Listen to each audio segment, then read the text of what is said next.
It's finally here, baby. Summer. Are you ready to revamp your summer wardrobe so you're ready for all the sunny days ahead? With a clothing rental membership from Armoire, you can build the perfect summer wardrobe with brands that are high quality, unique, and recommended just for you. All you have to do is take a 5-minute style quiz and select items from your dynamic, personalized closet. The styles show up at your door in as little as 2 days. Then, when you're ready for new clothes, just swap them out for more new-to-you styles. We all know the feeling. You open your closet, it's full, but you have quite literally nothing to wear. But now Armoire allows you to rent high-quality designer clothing for every occasion. Whether you're planning an outfit for date night, packing for a conference, or in need of a gown for a black tie event, you will be the best-dressed person in the room without ever having to brave a fitting room with fluorescent lights. Every time I get a new order, it really does arrive in 2 days. It's perfect for when I go on trips and want to try out a new top or dress without having to spend hours at the mall. Armoire allows me to rent high-quality clothes for any occasion without worrying about the store's return policy. Right now, our listeners can give Armoire a try and get up to 50% off their first month. That's up to $125 off. Just visit armoire.style/murderintherain. That's armoire.style, ARMOIRE.style/murderintherain to get up to 50% off your first month and never worry about what to wear again. Try Armoire today.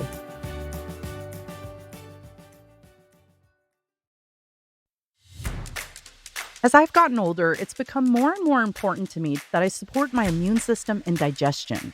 I'm always looking for a supplement that's not only good for my body, but tastes good too. That's where Equilibria Daily Nutri-Greens comes in. Equilibria is a woman-owned wellness brand with unique science-backed products that help bring your mind and body back into harmony. Daily Nutri-Greens contain an immune antioxidant and detox blend, along with prebiotics, probiotics, and over 35 fruits and vegetables. These greens are great because they're the quickest way to fill in your daily nutritional gaps, and it tastes good. Equilibria makes it easy to meet your nutritional goals. You can subscribe so you don't have to worry about running out, and you get 25% off each month. Head to myeq.com and use code RAIN for 15% off Equilibria's Daily Nutri-Greens and much more. That's myeq.com and use code RAIN at checkout for 15% off site-wide today.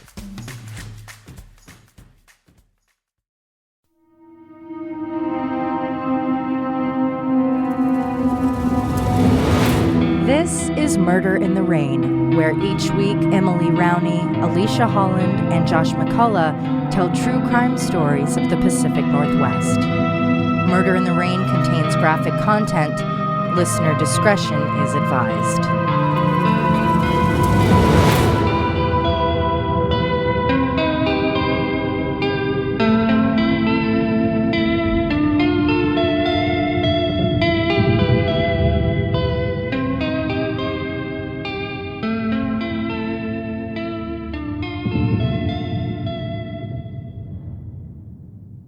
Starting in March 1983 and through June 1993, someone was killing young Black women and girls in North Portland. The victims weren't acknowledged with much more than a blip in the paper. The killer wasn't making the headlines as bombastic Ted Bundy was. He wasn't prolific enough to warrant a task force like Gary Ridgway. He was a mentally ill man with an extensive criminal history, unmanageable addictions, and no memory of what he may have done. Today's story isn't about that man, though. It's about his 4 confirmed victims and his possible other victims. Next week, I'll be sharing the story of the subsequent arrest, charges, and jail time given to the man police felt could have been responsible for up to 25 murders, and how once he was found guilty, his sentence left the family members of victims appalled. Today's story came to me by accident. I was researching another case on newspapers.com, and in a neighboring article, I saw a name and read a story I had never heard of. When I read that there had been a man who was allegedly responsible for murdering sex workers and trafficked girls for a decade, I was shocked to have never known of him. In a way, the timing of the story seems like kismet. The story of today's victims and their treatment is eerily similar to that of Kristen Smith, Ashley Reel, Charity Perry, Joanna Speaks, and Bridget Webster, all victims from the last 2 years, some of which who have been connected to the same alleged killer. With the recent announcement of charges against alleged serial killer Jesse Calhoun, it seemed like a good time to share the story. to explore how far we've come in our coverage and care for these girls and how far there is to go. For a refresher on the charges against Calhoun, check out last month's update episode, and in our forthcoming update, we will be discussing his recent first day in court.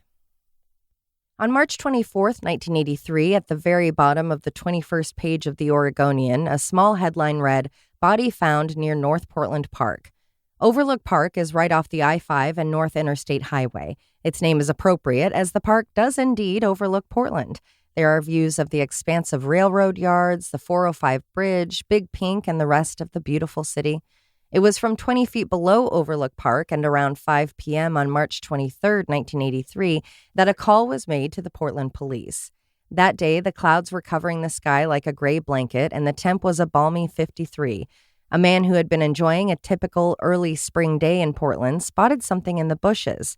Approaching the foliage, he noticed that it was a woman's hand jutting out. The hand was showing signs of decomposition, so he made his way to the closest phone and rang for help. Once police arrived, they found a woman's body in the bush, partially dressed and perched upon the steep hillside. Carefully removing her from the hill, she was brought in for examination where her death was ruled a homicide. It was decided that due to the decomposition and discoloration, she had been dead for about a week. At that time, the autopsy confirmed that she had been sexually abused before her death, but it could not determine a cause of death. Eventually, it would be decided she had died from asphyxiation via strangulation.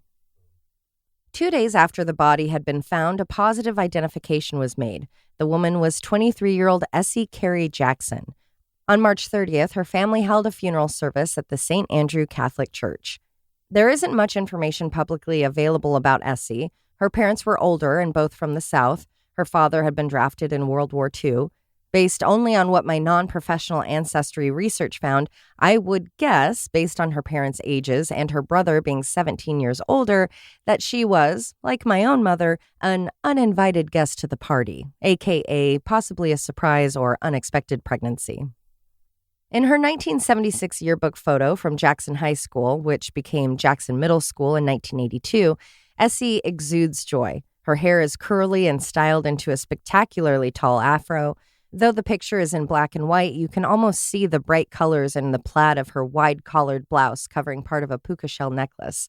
Her huge smile shows off front teeth, which either have a small gap at the bottom or maybe a chip in one of the teeth. Her glasses are groovy, oversized, and she looks like every 17-year-old at the time. She seems happy, but as we know, a photo can only tell so much of a story. What years is that photo from? 76. Oh, yeah. Oh, yeah. It's very 76. 6 years after that photo was taken, Essie would be found dead in the park. A newer photo was offered to the media when she passed, not that anyone printed it at the time. Now in color, her picture appears to be from her government ID. In it, Essie still has an afro, although it's significantly smaller. Her glasses are bigger, less stylish, much more 80s inspired. The biggest difference between the photos isn't Essie's age going from 17 to 23 or from black and white to color. It's the lost smile. Her closed mouth looks like it could be concealing the gap. The sadness in her eyes starkly contrasts her yearbook picture. I had to ask Josh to confirm that the pictures were of the same person. Something had happened in those vulnerable years that led to Essie becoming, as the state would later learn, a victim of sex trafficking. This was the early 80s, so trafficking was not really part of the conversation. One could guess Essie's murder was dismissed as she was deemed to be merely a prostitute. Essie's trafficker did not inform her mother that she was missing for at least 4 days. With so little information available about the victims, I was unable to reach any family members. So I ask if anyone listening knows anyone connected to any of today's cases, if you could please share our information and have them Gmail us, it would be much appreciated. On Saturday, July 9th, 1983, just 4 months after Essie's body was discovered, another call from a passerby was made to police. And I thought I didn't have much information on Essie. Tanya Nanette Harry has even less available to the public. The reporting on her death followed the same pattern as Essie's. As the person who would eventually call the police made their way through West Delta Park near the Columbia River Slough, right by a golf course in North Portland, they saw a body partially submerged in the slough. At 2 p.m., a call was made. Police arrived and quickly determined that this was a homicide case. The discovery of the young murdered Black woman was put on the 62nd page of the Oregonian right above an ad for a fishing charter. On Tuesday the 12th, the Oregonian would report the woman's identity had been learned. It was 19-year-old Tanya Nanette Harry. She was listed as unemployed, but it was believed that she, too, was either a sex worker or a trafficking victim or both. Next to Tanya's body was her elastic burgundy belt. It was believed to have been removed from her pants and used as a ligature to strangle her, a means of death the autopsy confirmed. Although the belt might not have caused her death, as it was broken into multiple pieces. It was possible someone may have started strangling her with the belt, but because it was so flimsy, they moved on to another tool or their own hands. Her autopsy showed she, too, had been sexually abused before her death, had possible involvement of drug toxicity as there were fresh needle marks in her arm, and she had a ligature mark across her neck and lacerations on her back. The belt was gathered along with all other evidence. Sadly, all of my digging online only led me to learn that Tanya was buried at the Willamette National Cemetery, and her father was Sergeant First Class Willie J. Harry. Every other result you get when searching for information about her is when she's listed along with the other victims as quick blurbs when discussing the killer. It would only be 2 months until another body was discovered. A house on Northeast Going Street in Portland had been placed on the market by the Department of Veterans Affairs. I would assume this was related to a home that had been purchased utilizing a VA loan, which went into foreclosure, so it was then picked up by the DVA. When a house is being sold by the DVA, Veteran Affairs people have access to the property so they can show the home to potential buyers.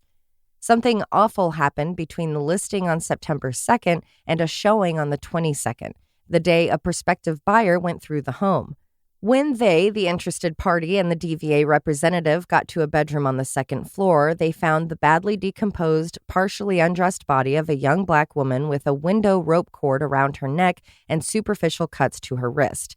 She had laid on the floor in the summer temperatures of low 70s for an unknown amount of time. This had led to such bad decomposition, the medical examiner could not confirm how long she had been dead. Imagine how startling that would be. You think through you're a just house. looking through a house? I can't even fathom. And it's not we're the police going through a dilapidated property. No, this is for sale. This is to sell you the home. That's insane. First of all, that the person didn't do a walkthrough before inviting the people in. Right? Just to make sure everything was in place. Well, they don't do walkthroughs like I used to. They didn't say what ended up happening because at that point, do you still sell it? Is it now Well, it's a reduced crime scene, I would price? imagine. Do they tear it down? I'm not sure what became of the home, but Boy, oh boy. that would stay What a with story. you. I think that would stay with you just anytime you went to a second floor and were going to a room. Anytime I go look at a house, I'm like, can you please make sure you do a walkthrough before I show up? Quick no body check. kidding. Yeah. Was the body found with the ligature still around the neck? From my understanding, yes. A strong cord, those blinds, like a blind pull, right? To like pull your mini blinds? Yeah. So it's whatever was on the window. And it didn't say how big the window was or how long that would have been. So I can only imagine how grisly that would have been. It's not like, oh, she was just laying in the floor. I'm sure that it was much worse than it was a violent I imagine death. that scene was just gnarly to walk in on. Absolutely. What the autopsy could show was that the girl had been strangled. What could not be determined was if she had been brought into the house and then strangled, or if she had been murdered at another location and left in the home after the fact. However, the cord came from the window in that room, so I think it'd be safe to say she was killed at the scene. Mm-hmm. Like the other victims, she was also sexually abused prior to being murdered. That's interesting. So this person likely knew the house was unoccupied and took her in there or lured her there, or maybe she was there for work. I think it was known in the neighborhood as being so available. People use that house a yes, lot. My understanding, and I'll talk about it a little bit more, is just why they ended up there. But it sounds like in the neighborhood, they knew that was an empty house. I see. Lying near the body were 2 cigarette butts and 2 struck matches, all of which were collected by investigators. Fingerprints were lifted from a cabinet door and a window in the room. Lying against that door, which had been removed from the hinges, was a bloody sock, which would later be proved to be the property of the deceased. Eventually, the victim was identified. Her name was Angela Anderson, and she was just 14 years old. Oh. Being that she was so young and even at that age being dismissed as a prostitute, there is nothing about Angela online. I've tried to find a way to contact her sister, Dondra Lawson, who was very vocal at the trial, which I'll get to, but I've had no luck. While I love findagrave.com as a resource, it is publicly edited like Wikipedia, so I can't confirm everything written on a person's page. That being said, there is a claim in her bio that Angela had been in the foster care system. I reached out to DHS for confirmation, but I've yet to hear back from them, which is totally understandable given their caseloads and incredibly difficult job. Whatever Angela's story was, a path in her life led to her being trafficked, which, if she had been in the foster system, wouldn't have been shocking. From Emily Selig's contribution to the Children's Legal Rights Journal. It was estimated in 2018 that 100,000 minors were trafficked in the U.S. I can only imagine that that number was not only much lower than the actual number, but it has risen over the last 6 years. Foster children face a much higher rate of victimization, which is believed to be due to being already marginalized. Many foster kids are runaways, houseless, and are often members of the LGBTQIA2S+ community. I wasn't aware until this research that the foster care system has the horrible nickname of pipeline to prostitution, which I had never heard. Because older children struggle to get fostered or adopted, about a quarter of kids in the system are over 14 years old, their age adds to their vulnerability. Once a child turns 18, they are usually asked to leave the residence as the state is no longer financially supporting them. Foster parents do have a choice in that, but for many, they don't have the resources to care for the children without the state support, or they need to make room for another kid that will come with a check. I don't say that to speak disparagingly of foster parents. Foster parents are incredible heroes that deserve a lot more than what they're given for the work that comes with welcoming a child into their home. However, I've far too often experienced the paycheck parents who treat the monetary component as a key decider when it comes to keeping a child. So when a foster kid is let out into the world at 18 and they're already at a societal, financial, and support system disadvantage, which can make getting a job or housing difficult, not having either can make the newly legal adults easy targets for predators whose offers of housing, money, or a job can be hard to refuse. In 2016, the National Center for Missing and Exploited Children spoke to 18,500 runaway youths. Of those, 1 out of 6, or 16%, reported being victims of sex trafficking. Of that 16%, 86%, or 2,516 of those children, had been under the protection of social services or foster care when they were trafficked. You've unlocked some memories for me today. Okay. I had a babysitter growing up that was typically one for low-income families. Mhm. So she took a lot of kids that other parents maybe couldn't afford other daycares in Right. the area. And the family always had a lot of foster kids. And I stayed over a lot because my mom was a bartender. So up until age 8, I stayed the night with people on the nights she worked. And I remember just like a revolving door of foster kids. And she always took teens, which was really great of them, but they were also an awful family. So I don't want to say Yeah. they were too great because they were definitely abusive. But I remember one particular girl, she was 2 or 3 years older than me, and her stories were, at the time, unbelievable to me. I didn't think they were real. And now looking back, I'm like, wow. Of just being trafficked? Sexual abuse in all of the homes she Oh. had, and just horrible story. And I grasped what it was just because we had HBO. So obviously Right. I grasped what like sexual activity was, but I thought she was making up tall tales. And then I got older, I realized what Probably the foster not. care system is like for some of these kids. Mm-hmm. And I think about that every once in a while. You hear one of these stories and I'm like, oh God, I wonder what happened to her. And Yeah. it's just horrible. But Yeah. I think the lack of support as they age out of the system and getting Mhm. jobs and placements where they can be successful is few and far between. And you're really reliant on the good foster families. And there Which are some out there. There are great foster families. But they also don't have the means to like put these kids through college always, but maybe they Right. have the education to help them get scholarships and whatnot. But if you don't have anyone helping you through that, what are you going to do? You're going to get easy money Yeah. because you want to live. I've encountered families that are blatant about it. They're like, "Oh no, we need a check. We've got to get a kid with a check," kind of a thing. Like it's very Mhm. clear that that's what they're doing. But in all fairness, even if a family, if that's not their drive and they want to keep the child in their home even when they turn 18, have you been to the grocery store lately? Could you Yeah. imagine paying for an 18-year-old for what they need to eat. And let imagine alone, places like Hawaii or Alaska. yeah, and then let alone your own family that you're trying to support. And it's not that you don't want to support this kid, but now you've lost this check that was at least covering some of the expenses. Mhm.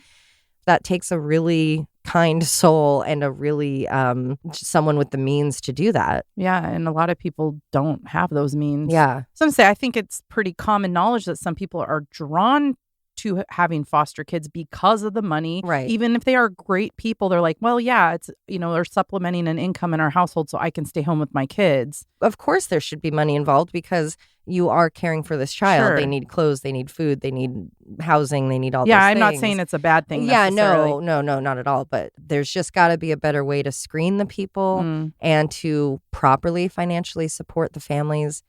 And like you said, just like someone getting out of jail, there's got to be something. Transition. Yes, something in place to say, hey, if you were a foster kid, and I know there are resources like that, but Yeah, but something more it's like how concrete. common are they and how many states have how them? accessible. Yeah, exactly. I was in foster care for just a few months when I was a baby before I was adopted, apparently by just the greatest couple ever. I don't know their name or anything, but a couple summers ago, I talked to a friend of mine who also grew up in foster care for the first 6 or 7 years of their life. And they were abused, assaulted, raped for years. And I believe they were in the system with their sibling. Ugh. And I don't know if anything happened to the sibling, but I know maybe my friend took like the brunt brunt. of to it, of the protect. abuse. I think so.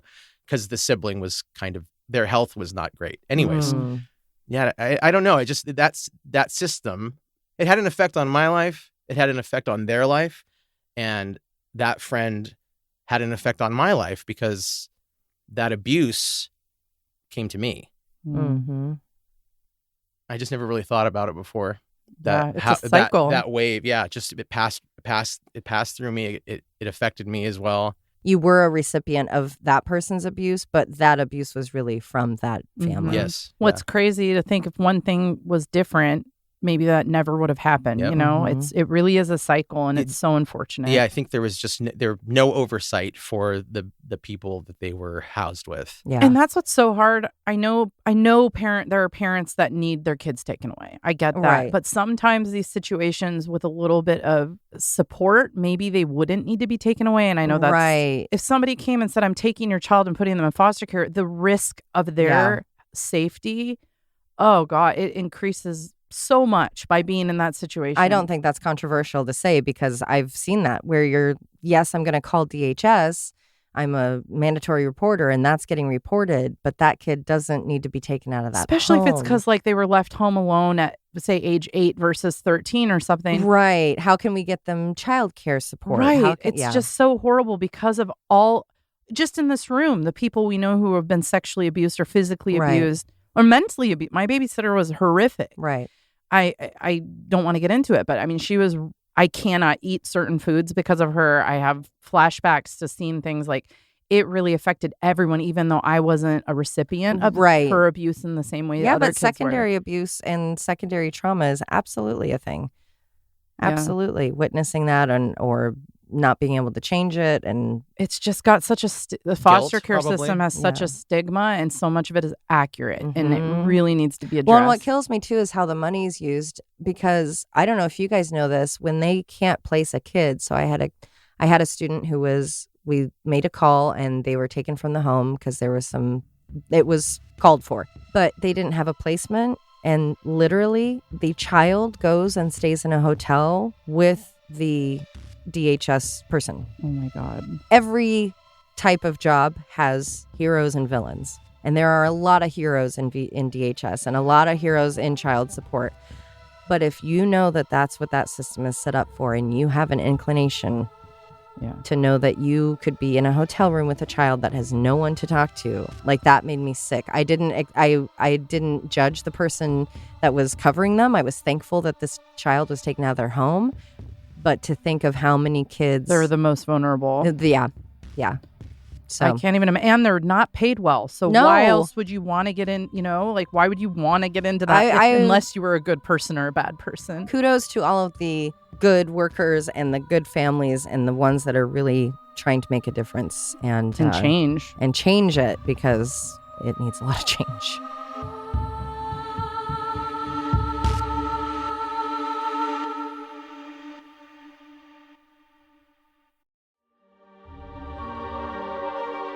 The True Crime and Paranormal Podcast Festival is just around the corner. We'll be at the Denver Marriott Westminster July 12th through 14th, manning our booth, giving out stickers, selling merch, and facilitating a session on Sunday morning. There's still plenty of time to get tickets, and you can use our code RAIN15 to get 15% off your purchase. The True Crime Paranormal Podcast Festival is a great opportunity to connect with your favorite podcasts, those impacted by the cases we discuss, and other true crime fans and creators. We had a blast last year, and we cannot wait for this year. We think you will have a great time too, so join us. You can get your tickets at truecrimepodcastfestival.com, and remember to use the code RAIN15 at checkout for 15% off.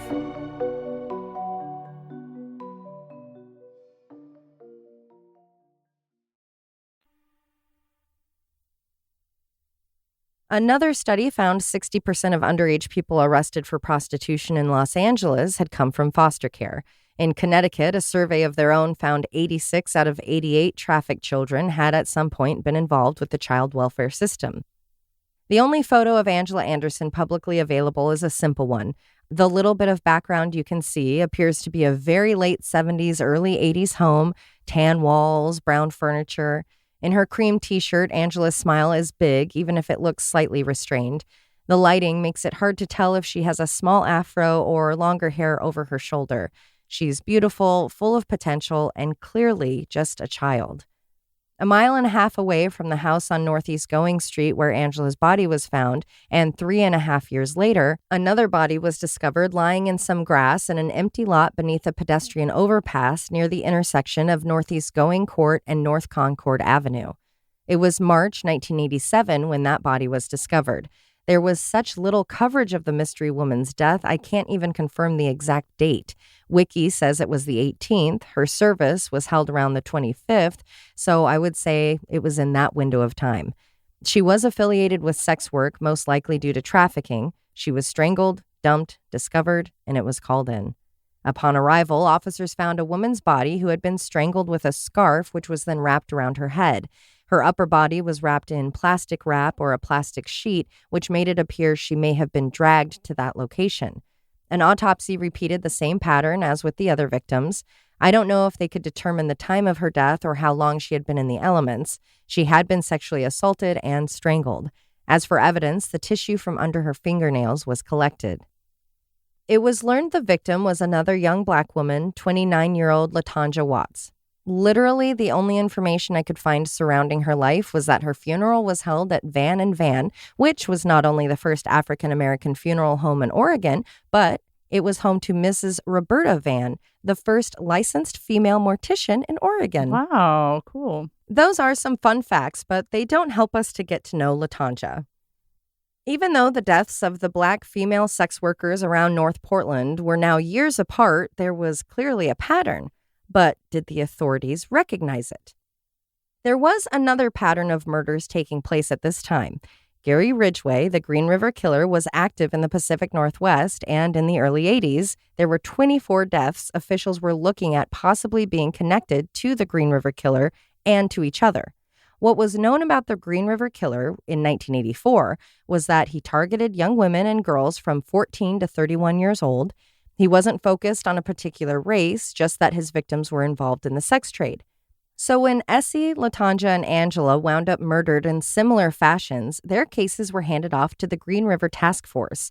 Portland police also included the murders of Vicki L. Williams, Trina D. Hunter, and Karen Thomas, all of whom were also young Black women with possible ties to sex work.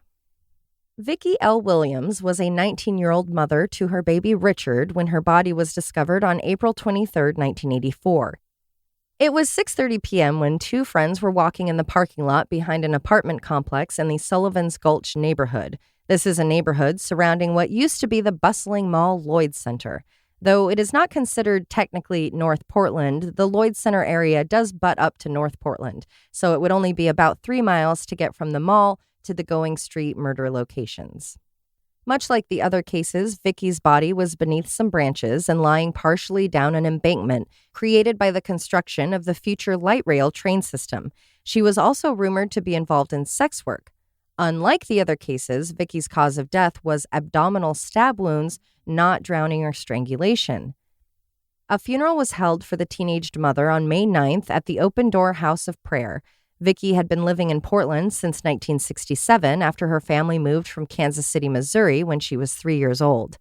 The last reported sighting of Vicki had been on March 18th, over a month before her body was found, near the 2400 block of MLK, or for those more familiar with North Portland, it was a block from what is now the Wonder Ballroom. At that time, she was wearing a red blouse, dark pants with pinstripes, white tennis shoes, and a dark purple floor-length raincoat. Vicki's case is still open and is being handled by Portland's cold case team. It appears her death was not connected to the Green River Killer or whoever was killing the other women in town. If you have any information about the stabbing murder of 19-year-old Vicki Williams on or around April 23, 1984, or you have any information about her whereabouts from March 18th until her death, you are asked to contact the Cold Case Unit directly at 503-823-0400, or to remain anonymous, witnesses can provide information through Crime Stoppers of Oregon, who is offering a $2,500 reward for information that leads to an arrest. You can submit tips at crimestoppersoforegon.com or call 503-823-4357. Trina Deanne Hunter's case is a legit mystery. I cannot find a single document or report as to if her case is active, cold, solved. The most recent mention of her case is from the Columbian in June of 2014. It was unsolved at that time, but who knows what has transpired in the last decade. What I did find was a thorough timeline in the Oregonian documenting the last months leading up to her death. When Trina was 3 years old, her parents divorced.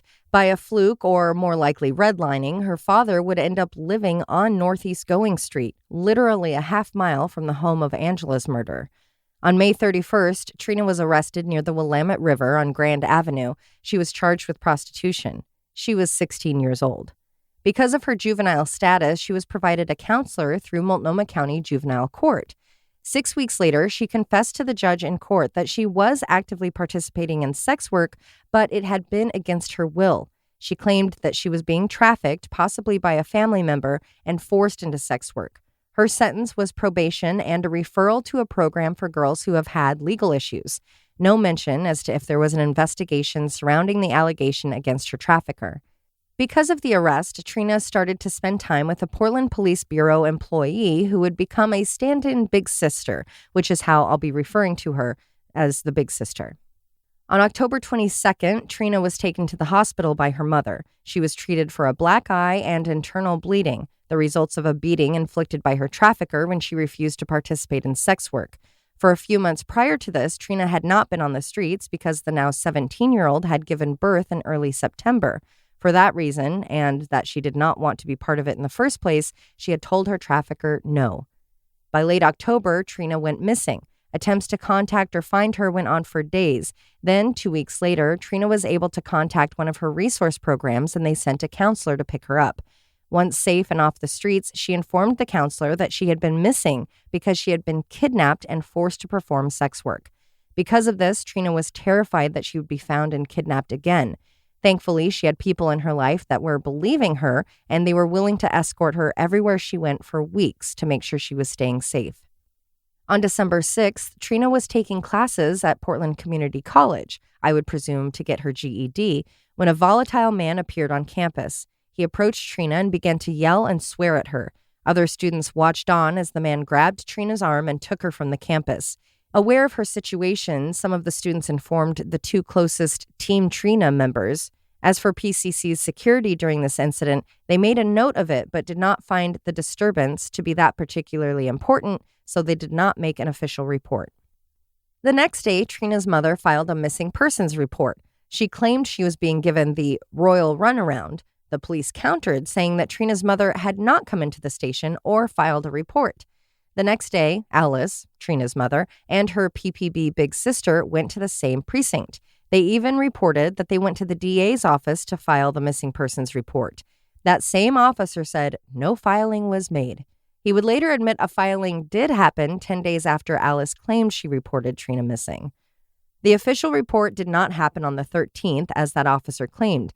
It had been accepted on December 9th, 3 days after Trina was kidnapped from the PCC campus.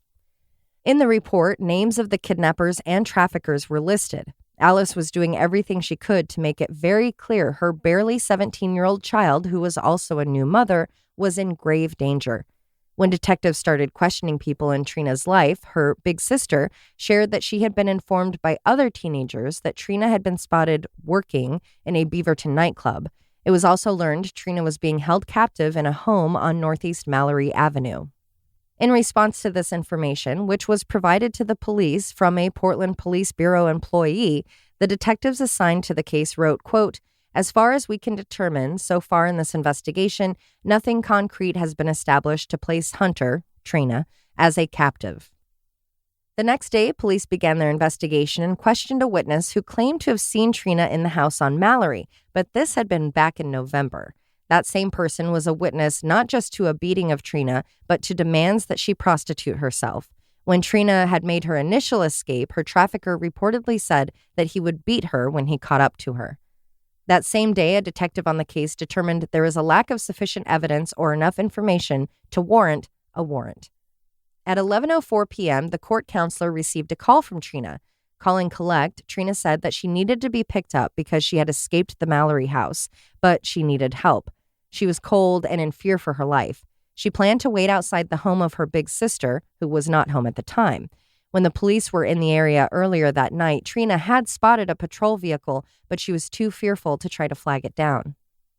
Hanging up, the counselor called 911 and informed the dispatcher of who she was and of Trina's dire situation. She was told a car would be sent out. About half an hour later, one of the detectives working the case called that counselor to inform her of their inability to get a search warrant. When the counselor asked about the patrol car that should have, by then, either picked Trina up or been on the way to do so, the pair realized that no car had been dispatched. The detective called in to have a patrol car sent out immediately. Just 2 minutes after that second request, a patrol car was in the area looking for Trina. This was 23 minutes after that first call. When asked about the delay later on, a different detective said that the 23 minutes was not a bad response time. When it was realized that the ball was dropped, an internal investigation found there had been a shift change occurring at the time of the first call, which led to the initial request falling through the cracks. It was also later reported that that call was put lower on the list of priorities as 3 armed robberies were taking place at the same time as well. All hope was not lost. About half an hour after that first call, Trina called the counselor again. Trina was in the same general area, but was closer to North Portland Catholic School. The plan was for her to wait there. The counselor would call the detective she had spoken with earlier, and he would do an urgent dispatch again. Hopefully, it would only take another 2 minutes, and Trina would be safe. But by the time the patrol car arrived, Trina was gone. It's unclear what the timeline was from dispatch to arrival. At 3:30 a.m., 4.5 hours after her first plea for help, Trina called again. The counselor reported that there was now background noise that sounded like a group of people and that Trina sounded scared and strange. Trina said, quote, "If you had just come for me, or if the big sister had been home, this would all be over now."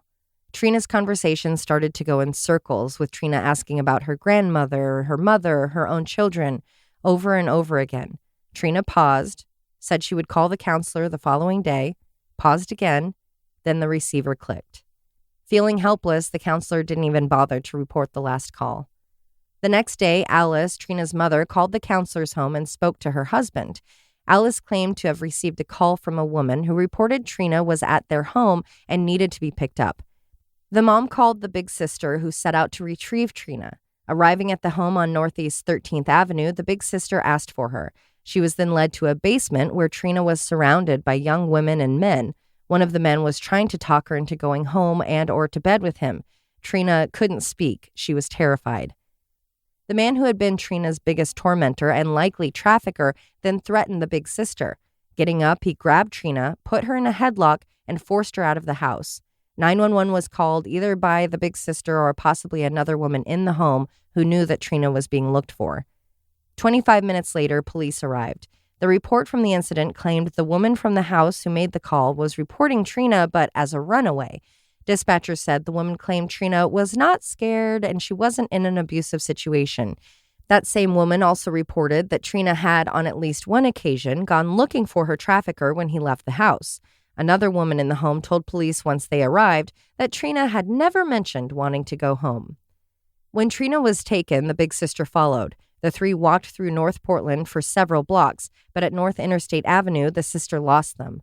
Police followed up by calling motels and hotels in the area, asking about Trina and the man. For the next few days and nights, Trina's support team, friends, and family members searched the area for any sign of her. Christmas came and went. It would even be wrongfully reported, probably for dramatic effect, that it was Christmas Eve when Trina went missing. I would even venture to say that the date of Christmas Eve was chosen to maybe help garner support for the police handling of this situation.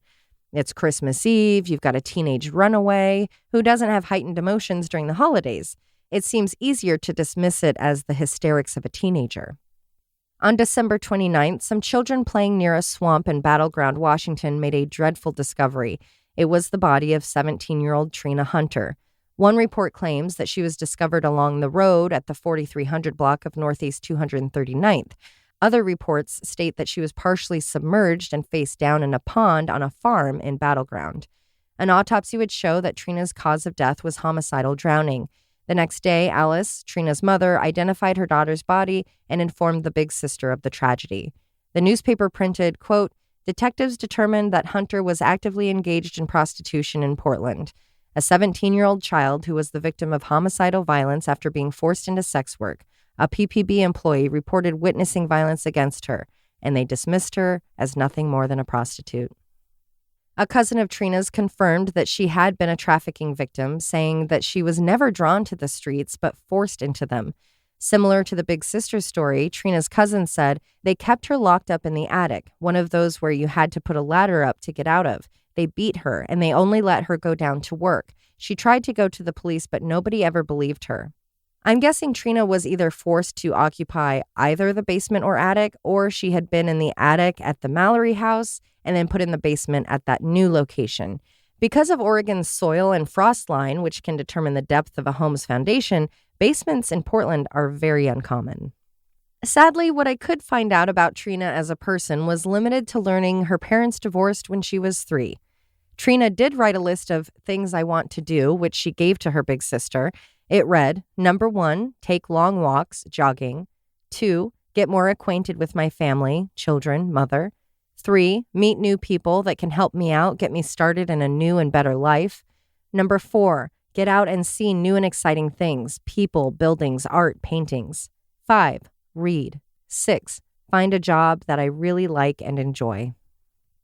I get a feeling Trina's case was bundled onto the list with the other girls for the Green River Task Force because her father had lived so close to where the other victims had been found.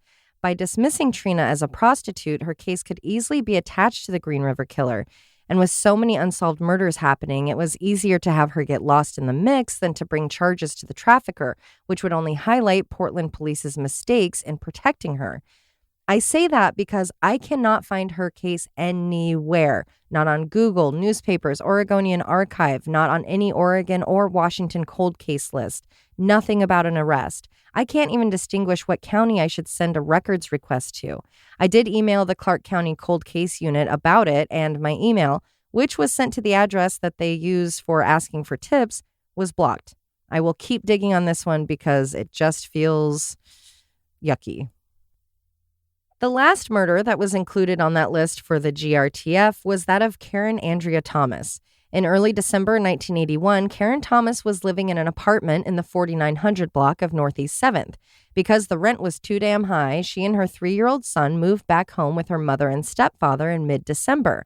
Family members would tell police that the birth of Karen's son had led to her changing her life for the better. On December 18th, Karen left the home she shared with her family. On the 21st, they all realized none of them had seen her since then. It wasn't like Karen to be out of touch with her parents or brother, especially for several days. On Monday, the 21st, when Kevin, Karen's brother, and his mother realized this, they became worried right away.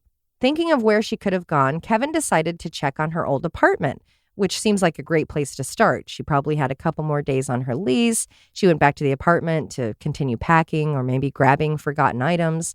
The landlord let Kevin inside the apartment, and when he went upstairs to her bedroom, he found Karen's body sprawled across her bed. Her autopsy showed that she had died of multiple stab wounds to her chest, and she had been killed either Saturday or Sunday. A suspect was not named, at least not at that time. It wouldn't be until 1997, 16 years after her murder, that a tip would come into police. Through the tip and subsequent investigation, a man by the name of Johnny Moore became a primary suspect. At the time of the murder, he would have been 43 years old. The police had an eye on Johnny for the murder since 1997, yet he was never arrested or charged for Karen's murder, and he died of a drug overdose in 2004. Why nothing came of the investigation in 7 years remains unknown. Karen's murder still appears on Portland's cold case list, and they're seeking information surrounding her death and information about Johnny Moore. It's clearly more than likely Karen was not a victim of the Green River Killer. So if you have any information about Karen or Johnny, you can contact the Portland Police Cold Case Homicide Unit at 503-823-0400. To remain anonymous, you can provide information through Crime Stoppers at 503-823-4357, and they are offering a $2,500 reward for information that leads to an arrest. Nothing came from the Green River Task Force's investigation into those cases, at least not anything that connected their deaths to Gary Ridgway, which makes sense. For Karen, Trina, and Vicky, their deaths didn't seem to match the MO. Trina and Karen's cases even appear to have possible suspects. As for the earlier victims, I'll get to their connection in a bit. In nearly the exact same location LaTonja's body had been found, 6 years later, a 9-year-old boy and 2 of his friends were excitedly making their way home from the last day of school. It was June 15th, 1993, and as they walked across the pedestrian bridge, they looked down to the bushes and saw what appeared to be a body. Being young boys, they of course walked down for a closer look, some real stand-by-me shit. The boy said, "I saw a leg and a head. She wasn't moving." Like Essie's body, which had been concealed in the bushes, this body was partially undressed and shared the hallmark of there having been some sort of attempt to hide it. The boy ran home and reported the discovery to his dad. Probably shocked, the father and son drove back to the park. Sure enough, what his son had told him was true. There was a body in the bushes. The man went back to his car and used his mobile phone to call the police. Upon first examination, it was noted that the woman had head injuries, but it wasn't obvious if they had been the cause of her death. The body was so contorted, the first officers couldn't tell the gender, saying, quote, "Somebody who is alive can't lie like that." Investigators held on to the possibility that she, like the other women, had been murdered elsewhere, then dumped at the scene that day. The body had identification on it, which was helpful when it came to informing her family. In the paper, her name wasn't listed, but her rap sheet was, which did have prostitution listed among other offenses. Eventually, the victim's name was released. She was 29-year-old Luana Janelle Triplett. Investigators learned the last time Luana had been seen was as she was walking on Northeast Alberta Street in North Portland at 1:30 a.m. The autopsy showed she had died due to strangulation and injuries to her abdominal cavity. Unlike the victims from 6 years prior, Luana's death was more violent. She was beaten, brutalized, and had a severe bite mark on her nipple. Thankfully, that wound had enough DNA from the attacker remaining that it could be collected by investigators. When word spread about Luana's murder, tips started rolling in. One man called and gave surprisingly helpful information. Unfortunately, he gave the name 21 and never called back after saying he would. To this day, police would like to speak with him. No arrest was made for the murder of Luana, at least not at that time. No arrest for any of the North Portland girls, Essie, Luana, LaTonja, Angela, or Tanya, would happen for a very long time. Next week, I'll share the story of the accused perpetrator of these murders. I don't want to give anything away. I'll just say I still don't know who did it. Well, that's intriguing. I thought so. Meaning, I'm wondering if the person of interest might not be the one who did it, is what I'm thinking you're going to talk about. That would probably... Well, I don't know. I don't know if that's the answer. It might be. I feel like it might be. Well, hopefully it's intriguing enough for you to listen next week. Yeah. I'll be here. Honestly, I can't answer because I don't know the answer. I don't know if it's the right person. I don't know that it's not the right person. But there are a lot of concerning elements from interrogation to evidence to outcome that make you go, The usual.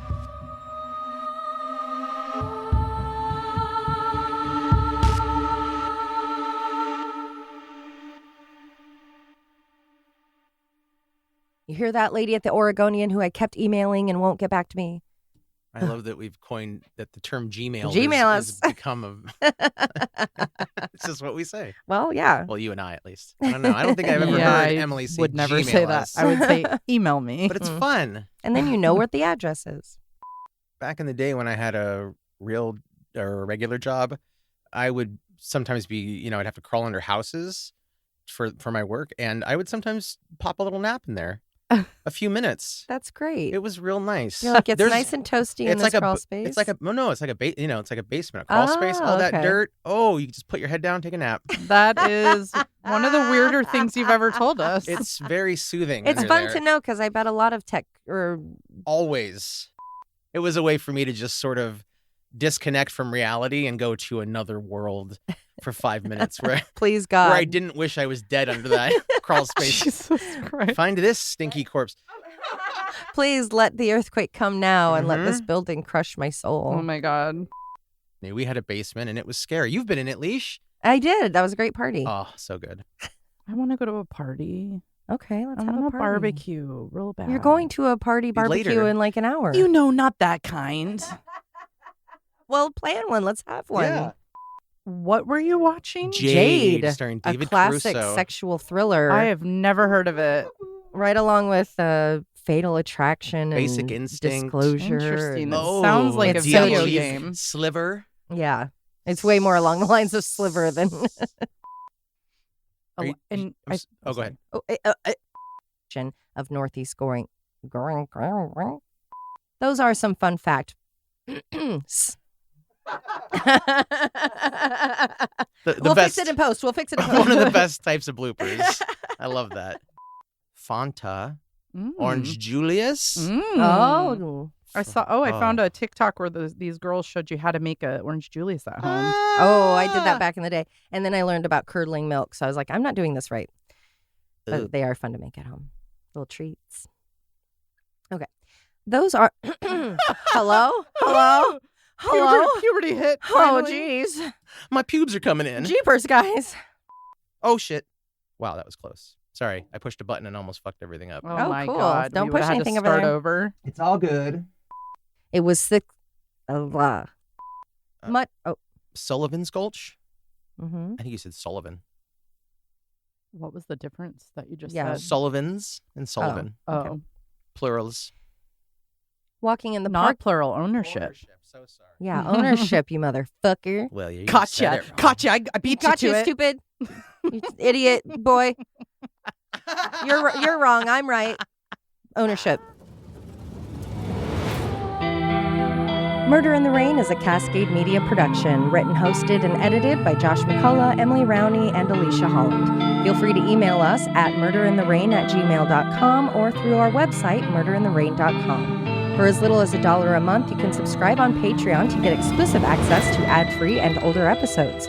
For only $5, you can access Patreon-exclusive episodes and content. For more of us, be sure to follow on all the socials, listen to Josh and Alicia on their other show, Always Be My Sisters, and follow Emily on TikTok at @M_murderintherain. And suck my balls.